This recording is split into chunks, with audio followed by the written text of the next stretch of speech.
What's going on? Are we recording? We are not recording yet. Hit the record button, buddy. 1, 2, 3, 4.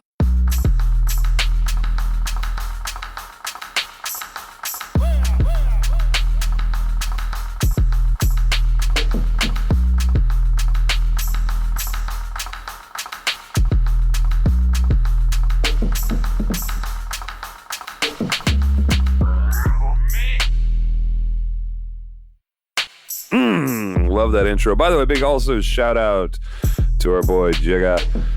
Link in the podcast notes. He's the one that created this awesome track that we're using on the Contact Buzzin'. Welcome to the show. If this is your first ever episode, let me catch you up.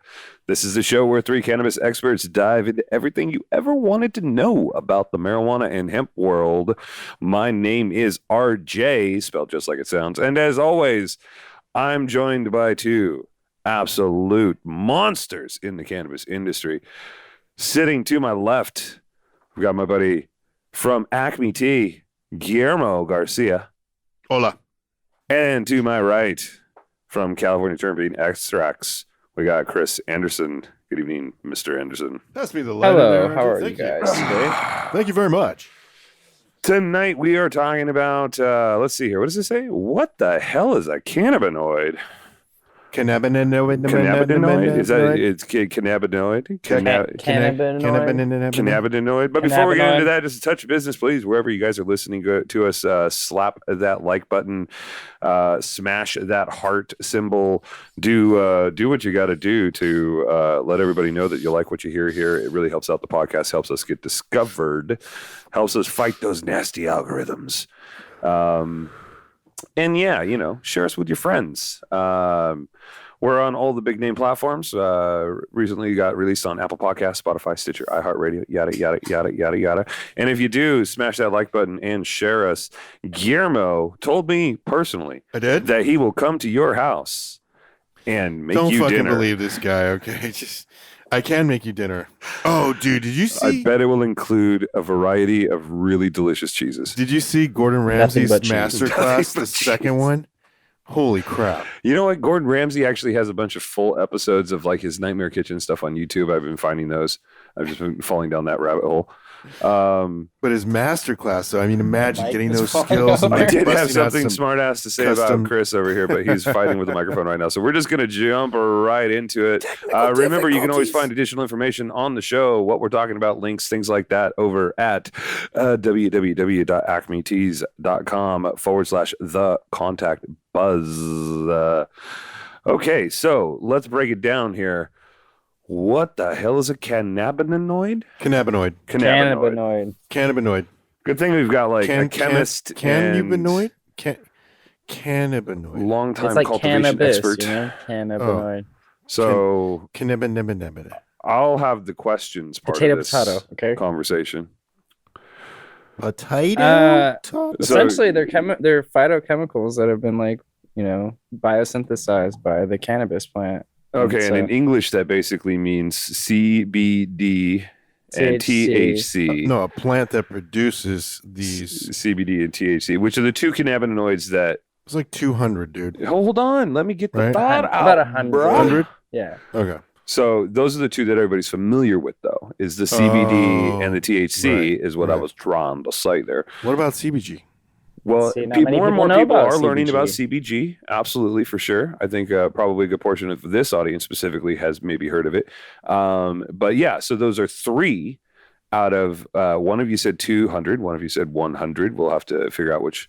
It's 100. Somewhere in over that 100, in between 100 and 200, but more. I don't know. Way to narrow it down, boys. But we do have some of the. And there's hundreds of terpenes. The big ones, right? There is a short list of like the big ones, I guess you'd call it, like in that family of CBD, THC, CBG.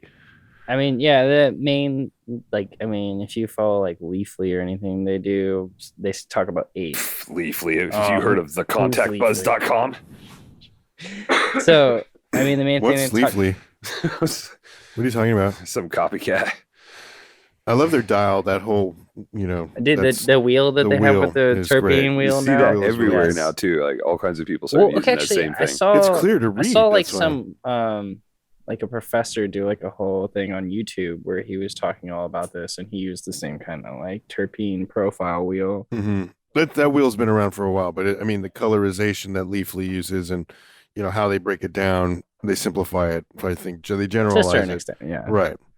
But yeah, The old school ones are really cool. the main ones they use is like THCA, CBGA, CBDA, and then CBCA. And then they do THCVA, CBGVA, or no, just CBGV and THCV, which is like the Varin. So we're talking about like the precursors, right? Before they're changed into. Well, yeah, the first ones are the acid form. So like you have form. like So that's the A, right? yeah, the A. Yeah, so let's slow way down for us slow kids in the back of the bus here. It's we weren't really taking notes, so for the people we're not listening really taking closely notes, right now. you have like an acid form, and then you have like the decarboxylated form. So the plant itself actually makes. And just a reminder, the acid form. decarboxylated form is when You take the it's acid heated, away. Yeah, so and the chemical chain is converted from an acid to the non-acid version. Yeah, or the normally it's delta 9 heat, or version also whatever. sometimes just over time it will break down as well. So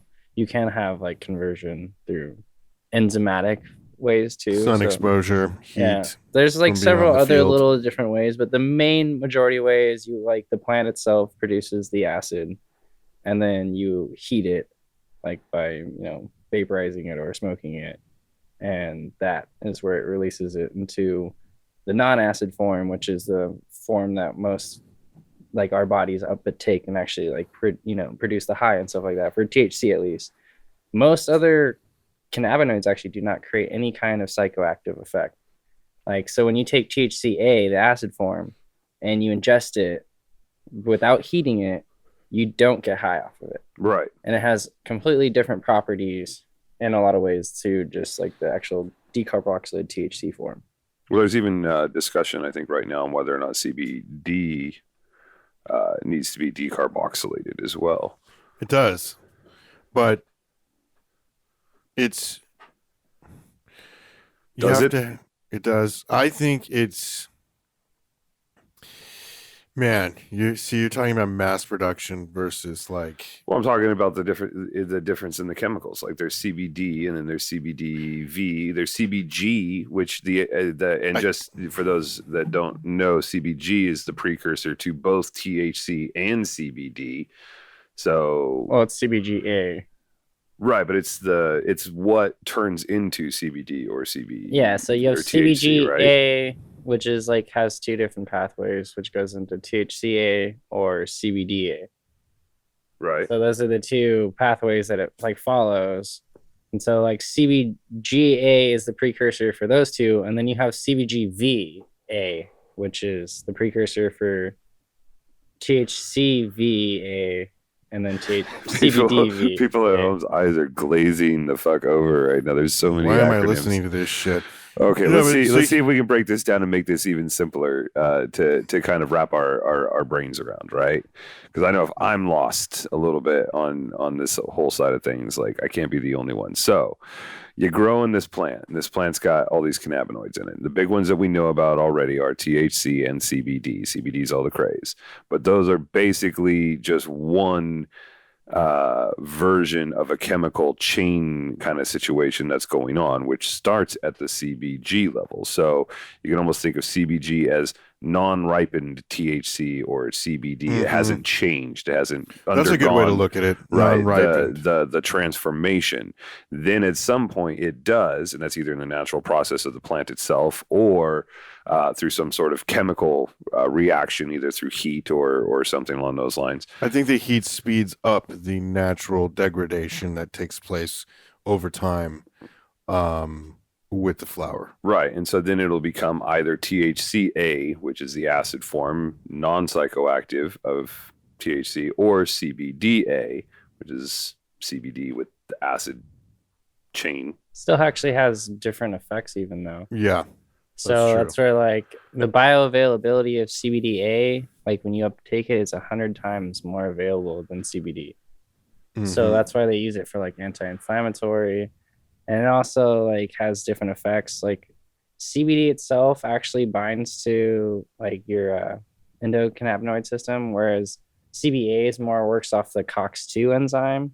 So it's a completely different enzyme that it works on, and so that's why it's inhibition for like that's why they use it for like in sports. They've actually done studies in sports for CBDA being a better anti-inflammatory than CBD itself. So let me ask you this question, just to open this Pandora's box. When I go down to whatever shop happens to have the trendy bottle of CBD oil on the shelf, is that CBDA or is that CBD? Depends on how it's been processed. Most of the time it's listed as CBD, not CBDA. So that is the post CBDA version of or like, how does it, if it's CBDA, that's the helpful one, is CBD different? I thought it was isolated CBD specifically. See, that's where like, again, you can isolate both and you can isolate them differently, and they are different things. And so that's why it depends on like how it's been isolated. A lot of like marketing though. So like something that would happen, I was thinking about with one of your things is like with the tea, because the plant itself is still producing the acid form of it. So you still have to like steep the tea to actually like steep it at a certain temp. Yeah. Once you steep it at that temp, that's will release the essential oils and the cannabinoids into the liquid, right? But right. It's also full spectrum, so it's everything. It's your A's, your non-A's. Yeah, so you are getting both. Right. Yeah. And so then some of it add, hasn't decarbed. Right. And so that's why I'm like wondering, like overall. Like, I believe the water temp decarbs it, right? For the most part. And then the adding of the carrier fat will give you the absorption into your body better, more efficiently, I think. And extraction from the hemp as well. Right. You'll get a higher CBD extraction that way than you would just decarbing and drinking it. Way less, it's way less efficient, right? You're getting just a small bit of it, but that way it gives us the ability to kind of give the client a micro dose of CBD instead of being with the mentality that it's kind of like a daily vitamin, sort of an essential thing that you just like fish oil or right. Eating your broccoli every day or whatever it is. It's just one of those things. It's just an essential nutrient, and it's an enhancement to the rest of the functionality of your body and the endocannabinoid system. So that's kind of why we went with that direction. And again, using the water not to beat the dead horse, but also being full spectrum to get the full cannabinoid profile. Yeah, as we were talking about earlier, you like a dab guy or whatever. I like to dabble in everything, but I tend to, the majority of the time, the lion's share of the time, I smoke flower because I like that burn of everything. It's just a specific flavor. It's just really robust. And some people will say that's all that carcinogen, that's the burnt city stuff but yeah, you know what? Some people like barbecue. What can I say? Yeah, you like those char burgers, bro? Smoked. Carl's Jr. char broiled. Hardee's if you're living over, in a Hardee's territory. I would go with the Habit. The Habit's pretty good. Slash X Ranch. So anyways, yeah, there's different ways of we can use solvents and temperatures and chemicals to extract those specific chemicals, cannabinoids, right. Letters, and you can also do it other ways. You smoke it, right? You heat it, or you drink it, you steep it, you cook it, you make it into baked goods, you bring it into like ice creams and. Well, so man, that's a perfect example though when you're like making food out of it. So when you do an extraction process with like flour to take the THCA out of it, THCA itself is not psychoactive. So a lot of people don't realize, if they have never done this before, that if they try to make an edible and they don't decarboxylate the THCA into THC, essentially removing that acid by heating it.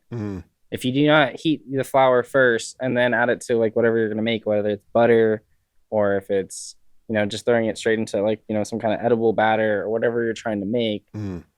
If you do not convert the THCA into THC, your edibles will not get you high because now they do not have a psychoactive chemical in them. And so when you eat THCA in an edible, some people are gonna be like, well, they don't work. It's like, because you didn't decarboxylate it right. You didn't actually add the psychoactive chemical now. You actually have a non-psychoactive chemical, which again has plenty of medical benefits. What about it cooking though? Doesn't it decarb when it cooks? Some of it. But again, this is where like the It's just non-experienced, quantities, right? yeah, exactly. The non-experienced people who don't know how to make edibles right are they don't mix it right for one thing. And another thing though is like, they just don't decarboxylate the whole, like the flour or the oils or whatever they're putting into it completely. So that you're just consuming THCA instead. And so that's where, like, I mean, again, there's plenty of medical benefits, but this is where understanding that the plant itself makes the acid form of a lot of these chemicals. And so you actually need to remove that acid to create the, like, you know, active chemicals that most people talk about. So that's where, like, are THC, you removing the acid or are you converting the acid? You're actually removing it. So like when you decarboxylate, so it's a carboxylic acid, you actually make CO2 and water that come off. And so when you heat it, there's the two vapors that are going to come off, the CO2 and water vapors. Gotcha. And so like while you're combusting the flower, A, you're making THC, and then B, you're making CO2 and water vapors. And so basically, it more or less it takes, and I'm basing this, I think, off of an animation I saw somewhere, but it kind of removes like the tail end of the little erector set chemical chain that is the THCA. It's not the tail end. So like, I mean, it'd be great if we can actually show some like little slides on the YouTube video, but use your words. It's essentially there is imagination. There, like the tail end is like kind of open a book. I mean, it's like impossible to actually like talk about it and like really explain it too much, but it's literally just like one of the chemical parts of it that actually come off. So it's, I mean, I could show you guys. Sure. Well, I mean, everybody can, like, I think everybody's seen like what a chemical chain looks like, all the little hexagonal like shapes and stuff like that. And think of Lego pieces. Right. When you heat it, it changes a little bit. It moves like the Lego it pieces from this side to the other side. Yeah, a block comes off. Right. A wheel exactly. comes It takes off, a little chunk of the molecule off. And that actually does completely, I mean, like no matter what, like if you convert any kind of molecule and take a piece of it off, it is going to now act differently. Right. But now it's the right shape to fit into the slot in the brain or whatever. Right. I mean, that's the big thing is like you have your cannabinoid system, your ECS, and that has specifically for THC and CBD, there's two different like receptors that they actually bind to. THC binds to the CB1 receptor, which is the one that makes you high. Like essentially it creates that high effect. They also associate this with some of like the endocannabinoids, like what is it, like androdanamine or something like that. And that actually creates like what they call the runner's high. So like when people like who run a lot, they get that like endorphin rush. That's actually an endocannabinoid that's produced in your brain that creates that like euphoria. And so the CB1 receptor actually is where it binds to. And so that's where it actually creates a lot of the same effects that when you smoke THC, they create the very similar effects.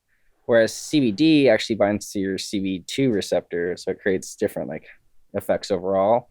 And they kind of compete in the end. So that's when like you have like your 1-to-1s, the CBD will actually like not really slow, but mitigate the like high of the THC. And so like that's why they say like if you smoke like high level of THC, because it's only has like no competitiveness between the receptors, it'll get you higher versus like when you have CBD in it at higher like levels, it balances itself out. Huh. That's fascinating.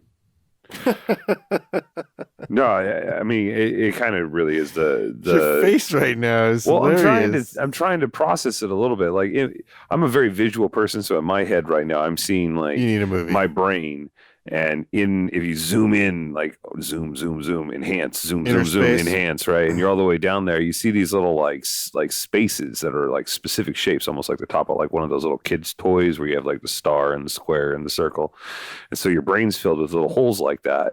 And when the THCA comes out of the plant, it's the wrong shape; it can't fit into any of those holes, and so the decarboxylation takes and turns it from a circle to a square, and then it can fit into the square holes. But if I understand what you're saying, CBD is also square. And so then if you got a lot of CBD in with your THC, the two of them actually fill the same slot in the brain or the gut or wherever your endocannabinoid system is, because they're both the same shape chemical. It's very, very true. And also what I was saying too, like to the lock and key model, like we said once before when we talked about the whole entourage effect, the lock and key model is like what they kind of use in a lot of like chemistry to explain like how you were saying it fits into that like receptor really well. That's where I was explaining with the CBD and CBDA actually also bind to your serotonin receptor, your 5-HT1A receptor, which is like one of your serotonin receptors. So it actually helps like regulate like serotonin levels within your brain as well. And so they use that for like things like nausea and like vomiting in people who have like cancer. Really? And they're going It through works great for chemotherapy. nausea. Yeah. So that's where I was I think everybody's heard that about marijuana. It's just interesting to hear. But that's why. Yeah, the why. Yeah, and that's actually where they were saying that the CBDA is actually 100 times more affinity to that receptor compared to CBD. So they're actually saying the acid form, when you ingest that, it's actually more beneficial for cancer patients for like nausea and vomiting. It's also, they say, could help in things like anticonvulsants. It's still just as like, that's where like for people who have seizures. Sure. And so like a lot of the kids that like have seizures, they use the Rick Simpson oils or like that because it has high CBD levels, but I think it's more of the CBDA levels that the people talk about, because the Rick Simpson oils haven't been processed that far. So up till now, we've been talking about like ingesting or inhaling the chemical to get, and just to backtrack and recap a little bit, basically the cannabinoids that we've been talking about, THC, THCA, and by THC we mean THC delta 9, which is what THCA is converted into with heat. CBD, CBDA, CBG, CBGV, which is basically CBGA. It's the precursor to the CBG. No, CBGV is different than, because like the Varin, like that's a whole different like pathway actually. So like you have like your THC and CBD pathway, and then technically you actually lose a carbon to create, I believe it's just one. Lose a carbon, like it just falls out of your pocket. Like, no, so like that's where the whole like the Varin. Come on, chemist, break it down for us. Like the Varinic like pathway. What's a Varinic pathway? It is just like a different chemical pathway because there's not as many carbon like on the chain at the end of the THC like molecules or like the CBD molecules. Okay. So by losing that carbon, technically it's not the same molecule pathway. Like it has a completely different. It's the star instead of the square now. Okay. Yeah. So exactly. Thank you. It fits differently, like into the lock and key model. Okay. So that's like one of the effects of it.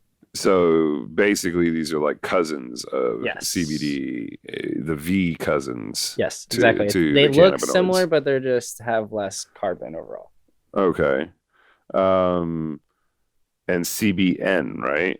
CBN is what THC, if you leave it like growing like biosynthetically, enzymatically, it'll go to CBN. Or you can actually take THCA and leave it in light, and light will process it down to CBN, which turns more like a reddish color. That's supposed to help, according to my notes here, which I printed out off of acme-teas.com. It's a non-psychoactive cannabinoid with analgesic properties that reportedly aids in sleep and appetite regulation. Yeah, they say that it's like the more like couch lock kind of feeling. So I mean, they say if you like let weed get old, it goes to that like couch lock high. Oh, okay, gotcha. And so that's like one of the effects that they say. Just so you guys know, that just happens to make it easy to sleep. Exactly. All night long too. So if you do have sleep problems, feel free to go to acme-tea.com for our Mimi Time tea. Now, I think... sorry about that, guys. Mimi Time tea. It's the shit. That's from Katie. I said I'm quoting you on Katie. That one. Now, we've been talking about cannabinoids. There's also terpenes that are in the plants. Terpenes, obviously terpenes affect flavor profiles, and also on the website, the very same place where we got this list of like cannabinoids, there's a list of terpenes there, and you can kind of check those out. There's probably a dozen or so, I think, that are listed out there. Medicinally, though, or as part of that whole entourage and endocannabinoid effect, do terpenes play a role in that? Oh, definitely do. Again, see, like a example I always love to give about terpenes. It's because they're not only in cannabis; they're everywhere. There's smells all around us. So people use them for essential oils, they use them in like the diffusers or whatever. One of the big things that I love about terpenes though is because they're such volatile, small molecules. They're like diffuse easily into the air. They evaporate easily into the air. So like you can smell them. They always they go straight into your brain and that triggers memories. So like anytime you smell like a food that you really love, or for like the cannabis connoisseurs, Mm-hmm. anytime you smell a cannabis strain that that you really really enjoy, the I could pick green crack out of a crowd. yeah, see exactly. You know those strains. There's certain strains that when you smell them, you know although what they What are. would you say? What would Tangy, you I think, say too. is green crack's signature smell? See, I don't Come know if on. I can explain it technically. Oh, I just he know just the put you on smell. spot. I'm gonna You know what call I mean? you What out does on a that. pancake smell like? It smells like a pancake. Okay, so for me, green crack has a tropical fruity smell, likened to pineapples. Pineapples? That's Yeah. far off what I ever think of. I'm And thinking then- and to me, much more of like a and- piney, No, it's really not piney. crispy. No, pineapple sweet. It's a sweet tropical fruit smell, and it has a yellowish tinge to the pistils of the flower, not a No, red that's or really weird. a dark orange. It's a yellowish. What? The picture you found sounds like. No, I'm just going off what Leafly is saying, and they're trying to say it's like almost the same as what jet fuel is. Oh, interesting. It's very interesting. Huh. What does Leafly say about green crack? And it's mostly myrcene, caraphyllene, and limonene. I love me some But lemonade. to me the jet fuel had more of a cheese tinge to it. I would definitely say green. I mean, green crack's not. Green crack's not cheesy at all. I wouldn't say No. that's what it It's not smells like. supposed to be, anyways. That's not green crack. Well, just I guess the green crack that I'm familiar with. All right, it's what's a your bit- strain? I do like some green crack for sure. I like it just depends. Like sometimes What are the telltale signs of a really good blue dream, Mr. Cannabis guy? Blue Dream. Come on, it's a California classic. Well, Literally came to popularity because of its ability to be grown in the temperate And that- climates of that's- California. that It's even ease of glue and cookies. I've breeding never found them to be super potency. tasty. I've never found them to be like really, really tasty. They tend to be more hashy or they just They need to get better testing done on this. I don't know. I like a tangy. Tangy's It's good. sometimes a little bit more fun to smoke. Yeah, it's just like drink and squirt, smell and squirt. Smoke and squirt. I think I'll instantly top 10 any strain that tastes like an orange. a Jack Herrera. A really True. solid Jack True. Herrera's got that pine sol smell to it that's just popping. See, I get a little bit of that off the green crack too. But and then Diesel. Oh, See what I mean, though? I just started talking about memories. That Look at all gas, this. They could just that- go off. yeah, that gas smell. Yeah, back to the point that we were talking That about gas smell terpenes takes and me their back to the role 90s, bro. in the cannabinoid terpene thing. Because again, what the hell is a cannabinoid? I mean, so that's like a big thing, though, for like Cannabinoid. we're as someone who's very preferential to what kind of cannabis I consume. I'm very preferential towards indicas because there's certain what I believe to be terpene profiles Mhm. in sativa strains that certain terpenes create more of an anxiety feeling in me Mhm. versus the like we were saying, like the couch lock feeling of CBN or other terpenes that I actually am like more preferential towards the earthy OG like indicas that create that beneficial feeling in me that I want versus that like uppity sativa feeling that you can get from other terpene profiles. And that's the big thing that actually between each strain really is what creates the strain. I mean, it's all genetically, it's still creating mostly the same chemicals. They have, different varying levels of these chemicals. And that's what, again, is creating the different strain profiles is the levels of terpenes versus CBD or THC. And those are, again, where you create the strains. And Sure. that's where you get the different effects between strains. So, if you smoke one strain versus the next, you're not getting the same high, are you? And that's what's the big difference? Well, Because you they can both get have. you can get that even within the same strain, depending on different growers. That's Yeah, true. yeah. Again, that Going back to the green crack, you get a green crack grown indoor Southern California and a green crack grown outdoor Northern California, and the two of them be completely different terpene profile and overall potency and flavor and everything. yeah, I mean, that's actually one of the big things for us is we're consistently throughout our batches, we have some different growers who grow slightly different, even though they're the exact same clonal cuts. So it's genetically the same, cannabis, but Right. they're grown under different conditions in different facilities. And so some of our extracts come out slightly different, even though it's the same strain. Come on, bro. We've all seen Attack of the Clones. Like every clone's got a personality. Yeah, I mean, Dude, it has to do with light spectrum too. that's our and big difference is the light spectrum. Light spectrum is really what changes the That's what fuels the sun-grown. all the chemical reactions and everything comes in from the light. So Right, you have a limited bandwidth indoor lighting wise versus outdoor lighting, and you get much more solar radiation. UV makes it pop. You just get bigger bands.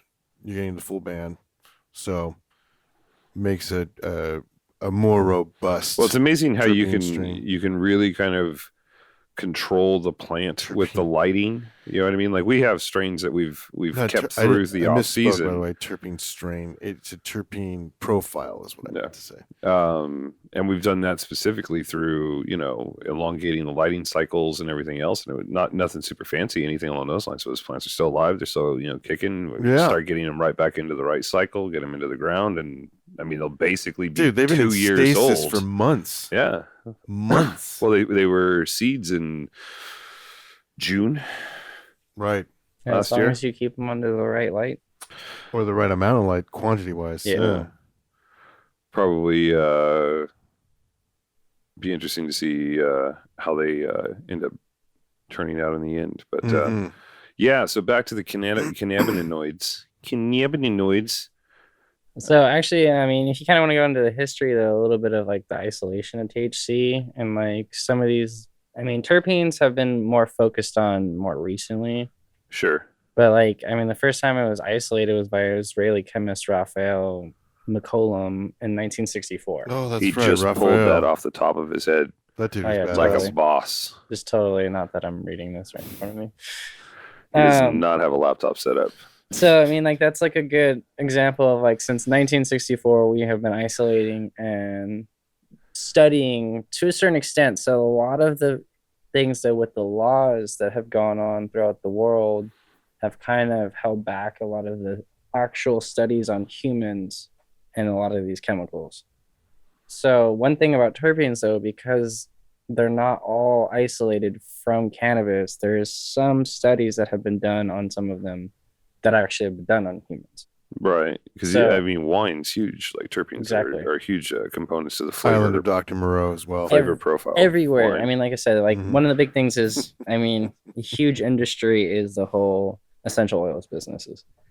Unfortunately, some of them are not marketed. They're not cannabis. They're not cannabis derived, though. Yeah, but that's where you got to think about, because of that, you can actually see some of like the health benefits and the actual studies that have been done on terpenes that come in cannabis as well.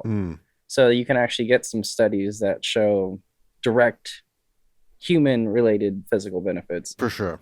And that's where it kind of sucks, though, because of the fact that since their laws haven't changed up until recently, we don't have direct human studies too much on, cannabis and cannabinoids themselves, which is really just sad because we see all these health benefits that we knew were there, but they just like suppressed it. But it's cool to actually have terpene, research done and showing that, yes, there are like plenty of health benefits coming from these small molecules. So let's find out what we know. I got a list of terpenes in front of me on this handy dandy Acme piece of paper. No, I'm genuinely curious because these all look very intimidating if you just take them by the name. I mean, some of these I'm not even sure I'm going to be able to pronounce correctly. Guillermo, you're going to have to help me out here. I mess up a lot of them. But I would like to go through and understand a little bit more about, for example, myrcene or mycene. Mycene. MYRCENE. And again, Myrcene. acme-teas.com. We got all of these listed up with their links to Wikipedia. I mean, that's one of the ones that they like claim to be like a citrus, clove, earthy smell. It's definitely, to me, I mean, it's kind of weird to say, but it kind of tastes like dirt. It's a very earthy that comes in a lot of the OGs. It's actually one of the most prevalent terpenes in cannabis. Yes. Okay. So when you look at Bleakley, a lot of their, terpene profiles, you'll see that's one of the main ones. Depending on strains, though, there are some that do not have it as much, but a lot of the earthy, again, this is also where hybridization throughout the years has kind of like made it so some terpene profiles stand out more. But yeah, it's got like some, the properties are relaxing or sedating. Again, that goes with the OG kind of, indica feeling. Sure. And then some of the the good uses are inflammation, insomnia, like spasms and pain and stuff like that. So those are some of the health benefits that can come from that one terpene. Pinene, see, that's the one I avoid. What? It's the one I believe causes me anxiety. Okay. And so the thing is, though, it's of course, and it's usually in sativas, yes, right? Exactly. Pinene gets me focused. Exactly. No, that's actually one of the main uses for it is memory or alertness, and because of that, I think that's where my stress comes from. You're already so finely tuned that I want to calm down. I always want to calm down. So that's why I smoke a lot, and I smoke a lot of indicas, heavy indicas, because I want to calm down.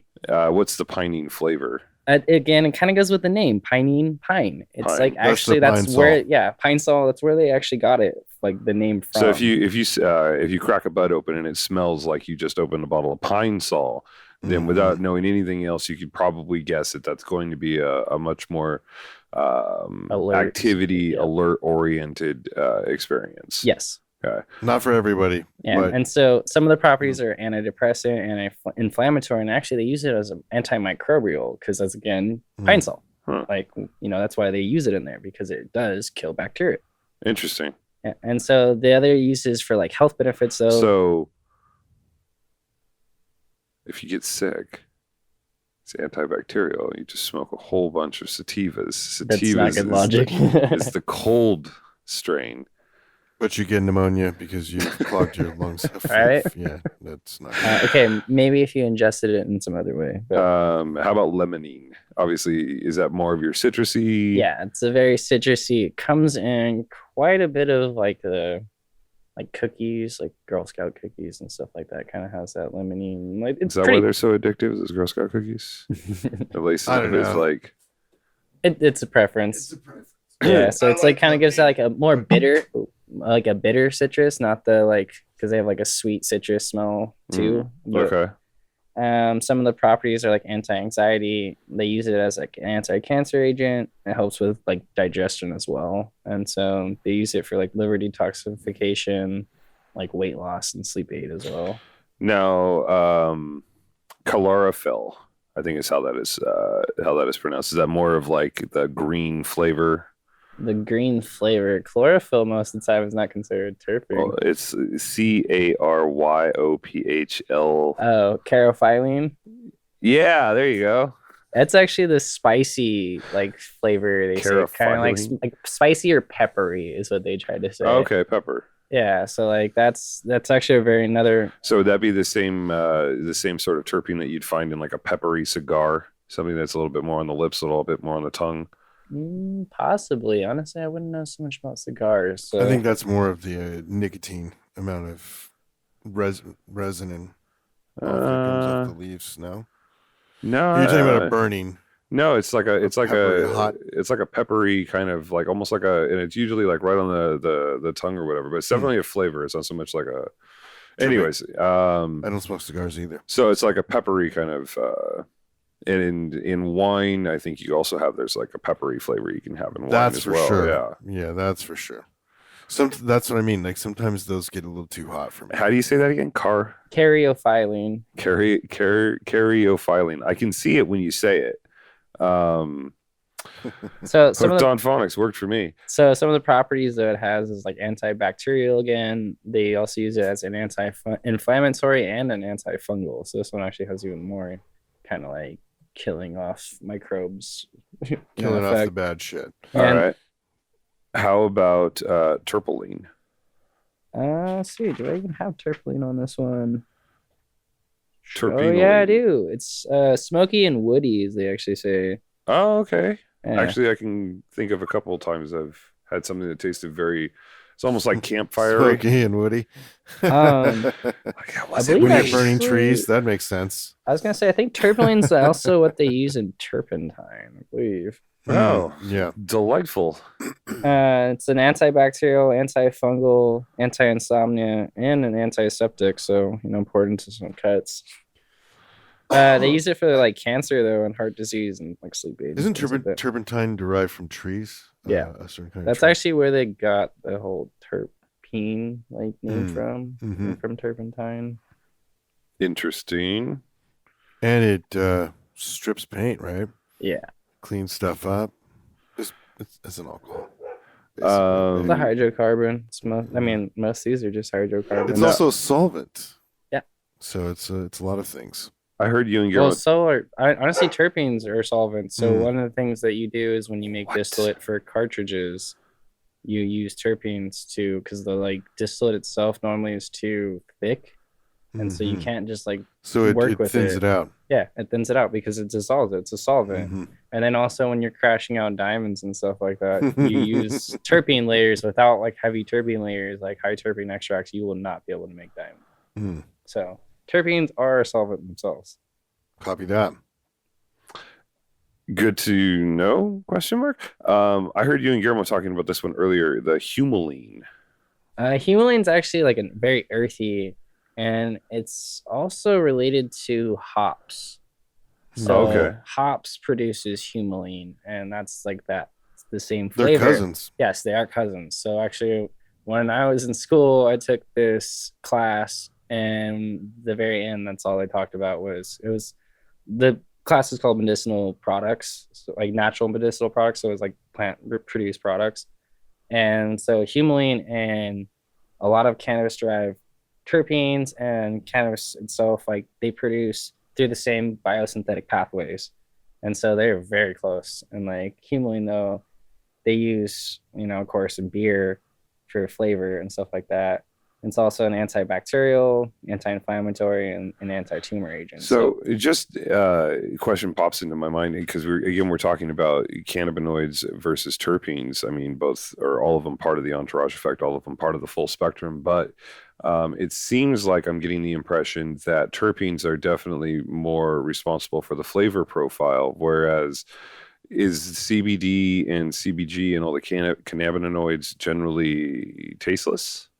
Yeah, for the most part. So that's one thing when you isolate down to THCA or CBD or CBDA or whatever, and you smoke them just by themselves without any terpenes, they really kind of have like a chemical taste to them. Like really, they don't have. I would say a lot of times CBD tastes minty. That's the main, but I feel like that's just because it's not always like fully isolated. But a lot of times it tastes kind of minty. Maybe there's a terpene that's pretty close. That's what I think. Chemically to it. Either that or just it does like chemically taste like that when it's smoked. But that's what I'd say. And then I can't really put a word to how THCA tastes. It just kind of tastes like chemically, but it doesn't have. It's not like a bad. It's just like kind of just a weird. It's a weird taste. It's not bad. It's not like gross or anything. It's not like aspirin. Yeah. Right. Definitely not. I mean, it's definitely not like you're chewing or like, inhaling like a chemical. So realistically, potency shouldn't matter to flavor, or whether or not it's a CBD strain or a THC strain. The flavor of whether you're cooking with it or smoking with it or distilling it down to a concentrate, like that flavor is 100% based off the terpene profile. Yes, and that's actually where we're saying though you could take the same genetic cut and grow it differently and get a different terpene profile. So one of the big things is we have some ice cream cake that we extract that is grown. One is grown more under like just ceramic metal halide light, and one is grown mostly under the high pressure sodium lights. The terpene profile with this high ceramic, like the metal ones, they come out more sweet. Sure. Like since we're doing ice cream cake, its parent is gelato, that comes out more prevalent in the higher spectrum versus the high pressure sodium. They have like more of the like wedding cake flavor coming out, and like the more like heavy indica coming out, and that's just in different light spectrums of the same exact genetics. Well, that and I think So is that red or orange? Yeah, the high yellow? pressure sodium lights are the orange, like the more deep orange lights. And so normally people use those for like just during veg, but they're just being used in general. And then the ceramic metal hollow lights are the blue bright like lights. And so with the higher spectrum blue bright lights, it's actually gives off more of a lighter, sweeter, smell and taste. And also it's kind of weird, but it brings out different genetics even in the plant. Like I'm saying, like the parent genetics show differently just under different lighting. That's trippy. That's really trippy. Well, and I think indoor is really the only time or the only place you can get consistency. I mean, one of the reasons Acme Tea, we do our blends, but our blends are limited time. You know what I mean? And that's because, They're seasonal. They're based off of the way that the season goes. You know what I mean? The summer, the How hot it was that year, right? All of these factors. How cloudy it was in April and May. Right, even on top of the actual individual strains and what phenotypes and stuff like that. How cold it got at wintertime. Right, all of that comes into play and affects it. This last season, it was so fucking cold, right?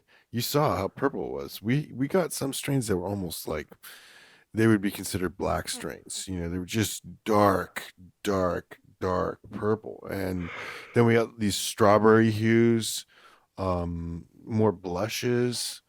And then we got this other stuff that was like very yellow, for example.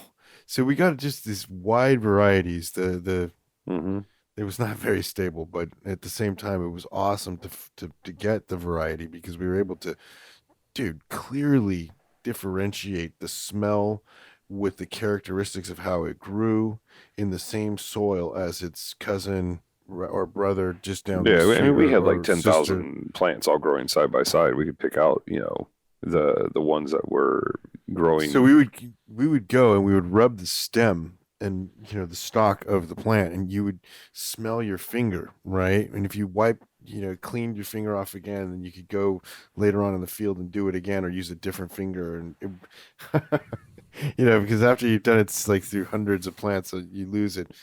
It starts all mixing together. But you'd find, I'd be walking and all of a sudden I'd find a mango. Like, oh my gosh, it's mango. Where is this? And then we'd now, go which down terpene like was cherry. responsible for the mango? Pop quiz, motherfucker. This is what Google's for. So there's cherry. We smelled obviously pine. We smelled obviously a lot of very hashy stuff, very earthy. What else? We saw berry cream, right? Like a vanilla creamy berry. They're trying to say that myrcene, right? And then there was the pineapple-y stuff as well. What's cream? Cream. Yeah, we had a couple like real creamy smelling ones. Like if you could. Or maybe it was buttery, creamy, more like ice creamy, vanilla ice creamy. Honestly, I wouldn't know right off the top of my head. Trying to find some. Why don't you know? Oh my God, he's had every other answer during this podcast. I mean, I could give you Chris. peach or mint or fir needles, but I can't give you. He's desperately searching through his cream. notepad. Dude, we need to find a peach. I'm looking right peach? now. We need to find a peach. I could eat a peach for hours. Dude. I love that peach smell. The peach smells so... Stump me on that one. Can't find them quick. The mango, though, said myrcene. Yeah. What else? There's... I definitely... get a hankering for the cheese, dude. What's the cheese terpene? I mean that Parmesanolene, Parmesanoli.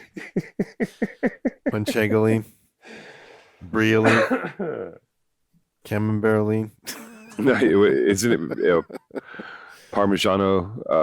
Parmigiano is only from the Parmigiano area of Italy or whatever. So I think it's only, from the Parmigianoline would It's only be from linalool. plants grown in that area.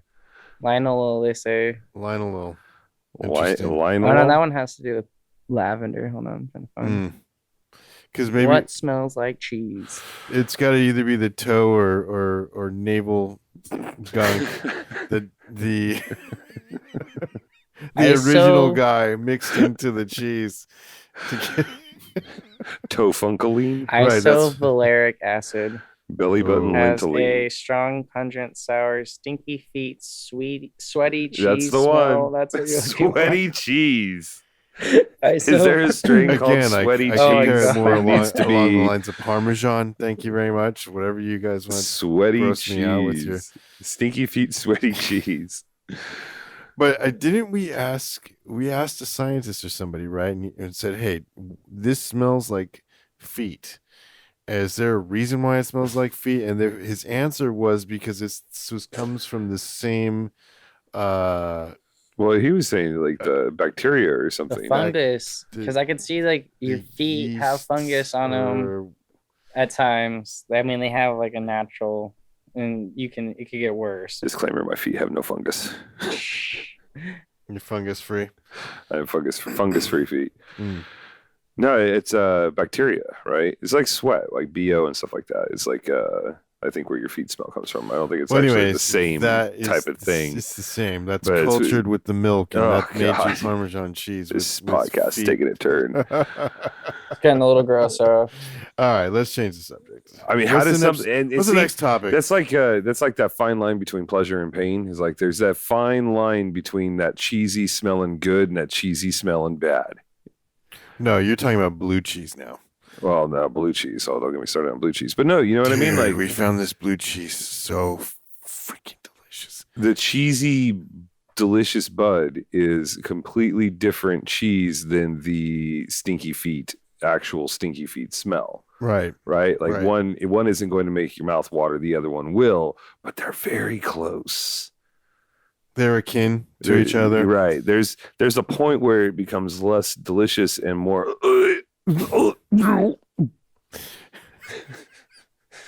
I'll try to stay away from the I'm not barfy sure- cheese. I'm not okay? sure where that line's at. I'm gonna take a walk on the barfy cheese. Yeah, but I get your point. So, what else you got in your sheet of topics that we're supposed to be discussing now, Yeah, where are we gonna go? I think Mr. Topic? What rabbit sheet hole now? Paper guy. I think fuck, I didn't know there was gonna be a test. And you've been What? testing me. I only failed one so far. You're the one that brought notes.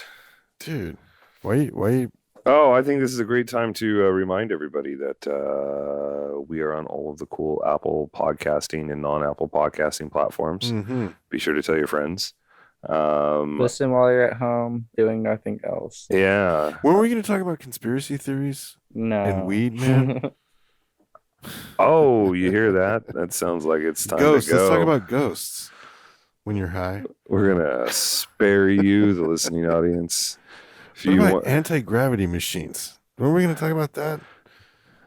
wait till he gets to about the aliens? people that live in the center of the earth. Oh, Agartha. Remember, you can find all kinds of information about this podcast and all of us crazy cats in it at www.acmetees.com/the contact buzz. This has been the contact buzz. What about the Illuminati, dude? Ah, the Illuminati. Freemasons. Yeah. What about the Freemasons? They're the most secretive organization in all of America. Uh-oh. Episode 17. Hear that music turning up? This podcast is over. Achoo. Bye.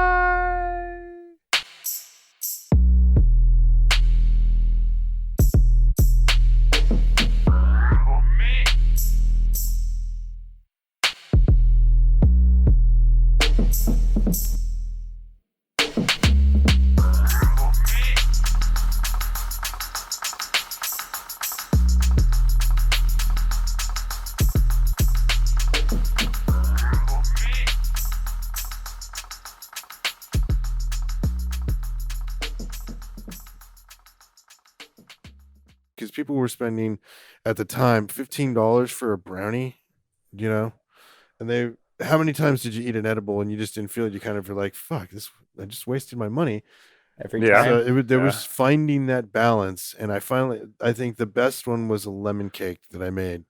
Lemon cake with the drizzled dressing. I never got that was the lemon cake. It Sounds good. was immediately devoured. And it was someone's birthday cake, and unfortunately, it literally lasted like 5 minutes on the table. But I heard good things from that. It was about an 1 inch, an inch and a quarter piece was effective, and Air quote effective. and the high was Depending on the it was person. estimated to last between 4 to 6 hours, depending on your sensitivity. It could be a little bit longer, and it wasn't one of those overbearing type of feelings. It was a nice, smooth, even, and it dropped off. The high kind of dropped off gradually. It wasn't like this big drop off like a cliff, and it wasn't this huge like fly up to the heavens real quick. It was just a nice, even keeled high. So why is it that the edible high is so different from the smoked high?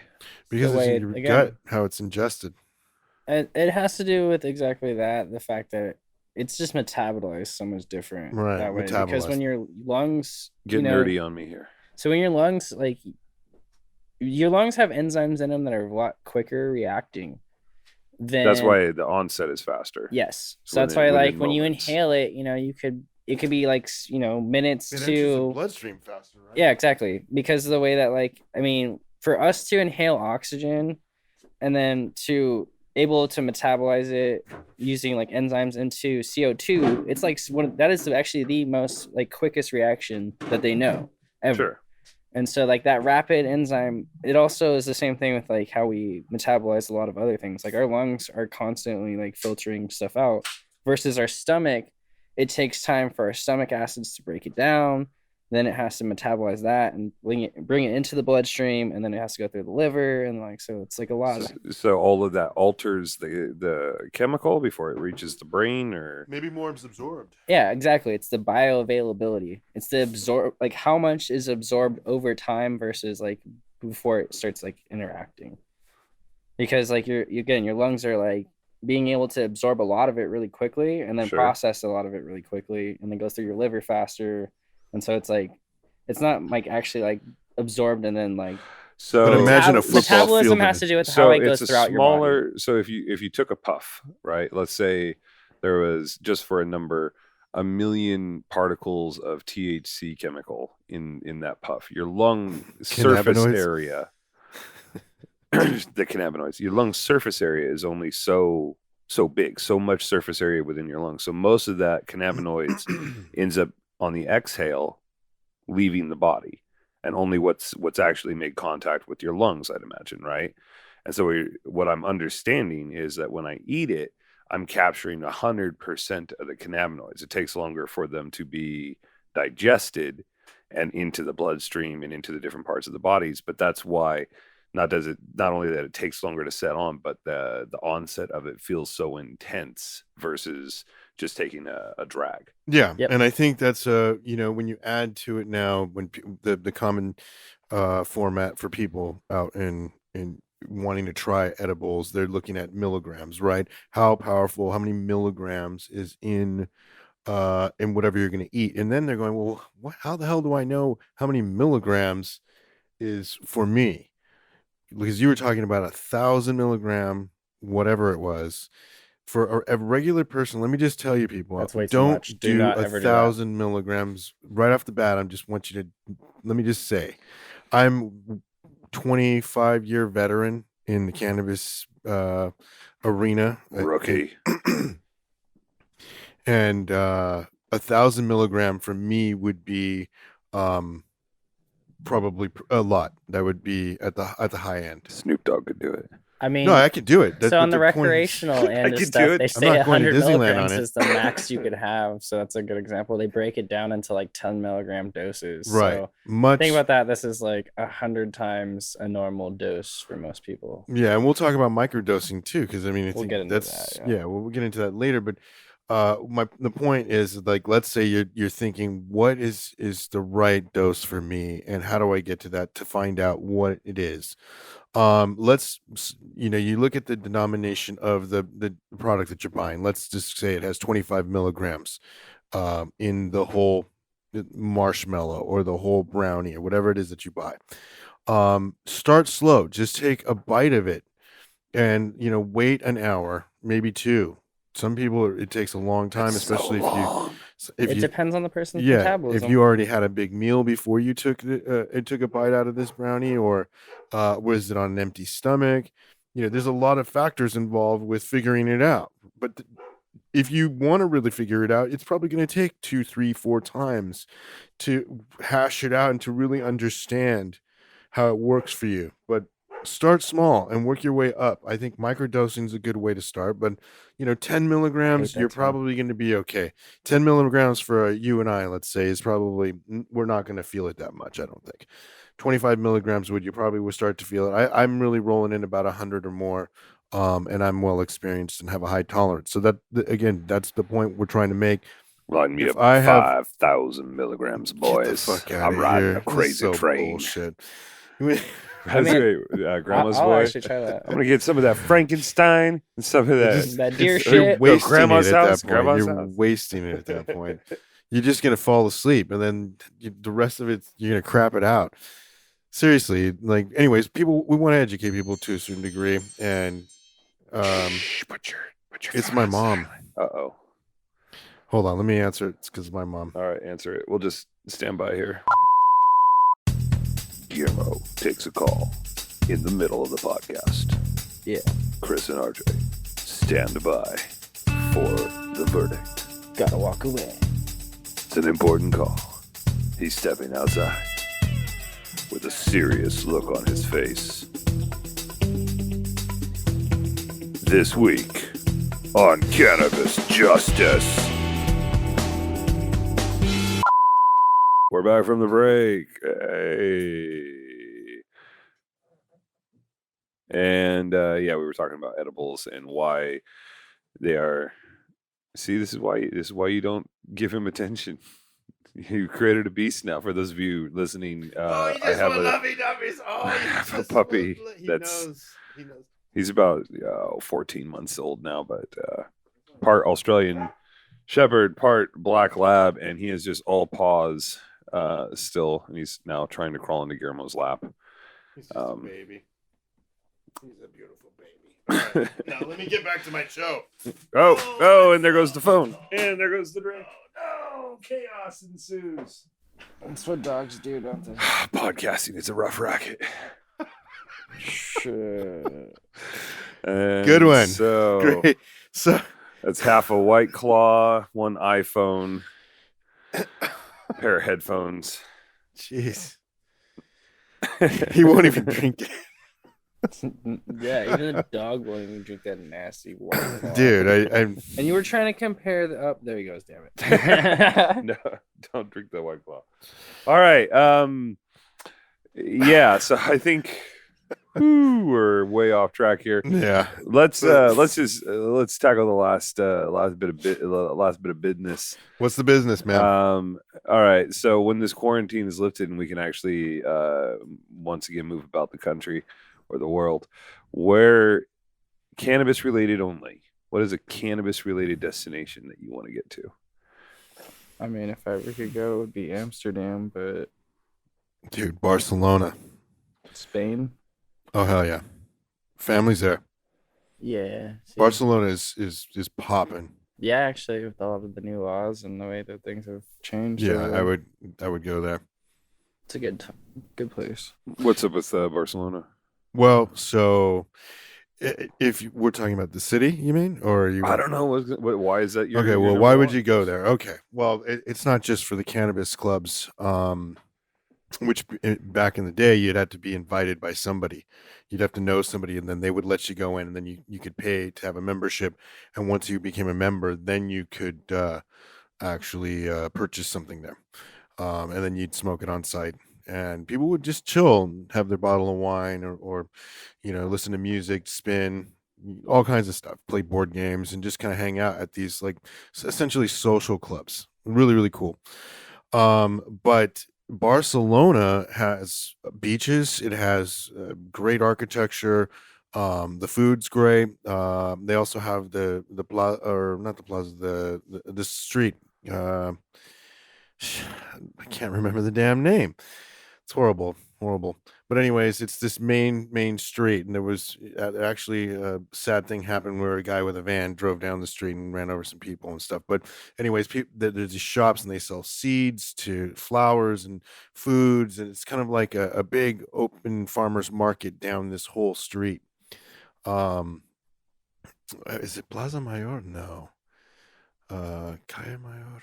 Anyways, but Barcelona has a lot of artwork, and it just there's even a hemp museum there, um, which is it's very small, but it's kind of neat to see some of the displays.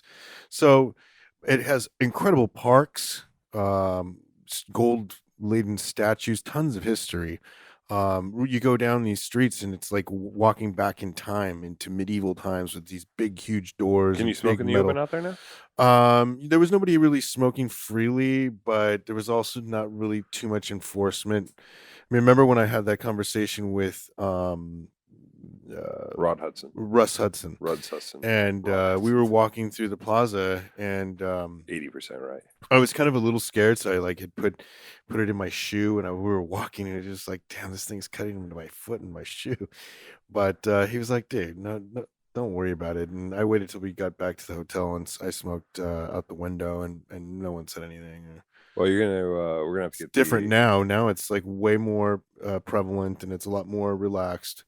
The social clubs still exist. They're just much more volume. You can even search it on Weed Maps. Your family's in the game over there, aren't they? Like your aunt or something? Or... So my uncle, who it partakes in it, he met his current girlfriend right now, and Maria, and she owns on the Canary Islands a dispensary social club, and it's pretty popular there on the island, and she's been doing it for quite a long time. Very smart lady, and her whole family have gotten into it from the more on the wholesale and sale retail side of it, versus the cultivation. She has a lot of growers who come to her to distribute, and look, it's interesting. It's all outdoor for the most part. Indoor is pretty expensive.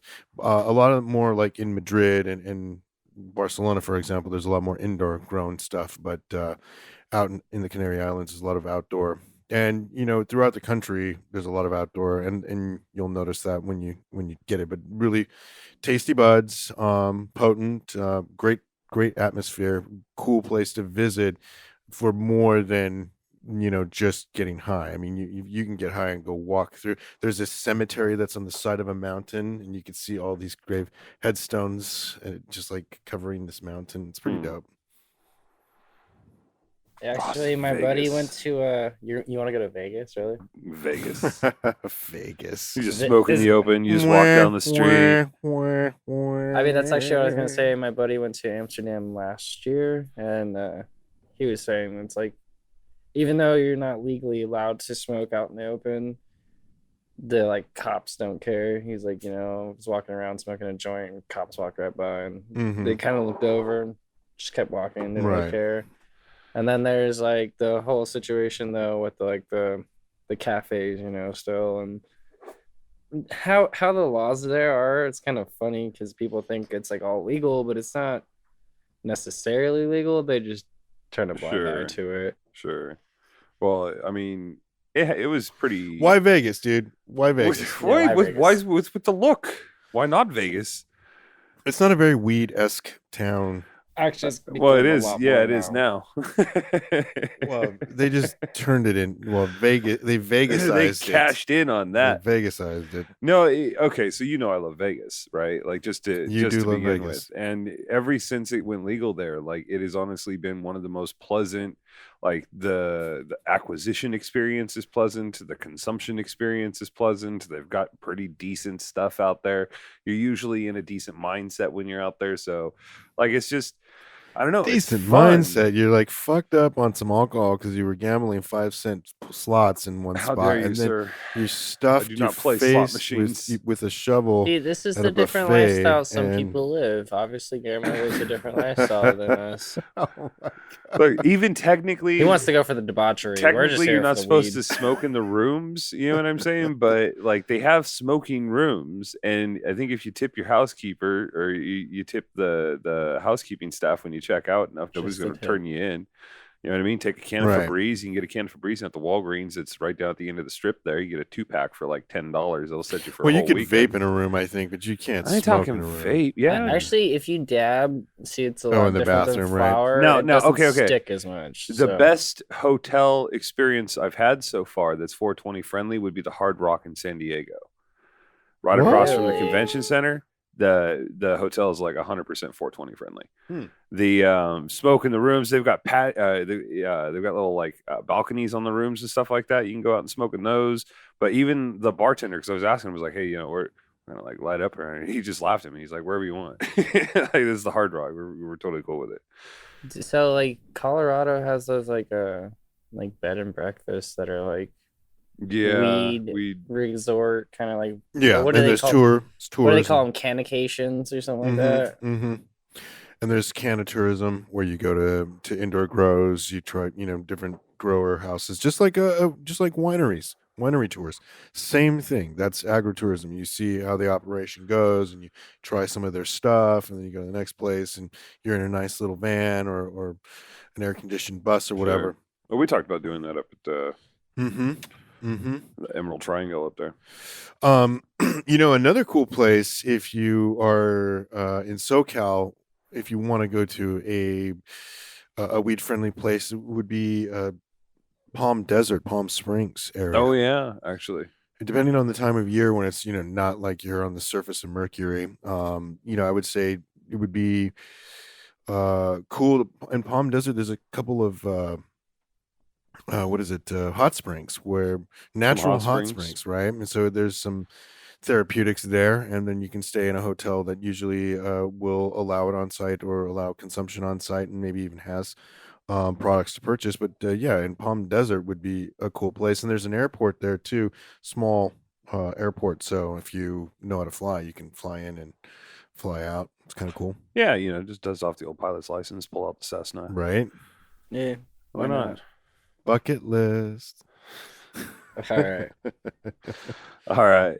I think that does it for episode 3 of the Contact Buzz Special End of the World edition, coming at you from the secret underground bunker, where we definitely have all the strains on lockdown. Don't worry, the cannabis plant will survive the zombie apocalypse. Is it zombie? By the way, stay healthy, stay home. Stay healthy, stay home, stay high. Always stay high.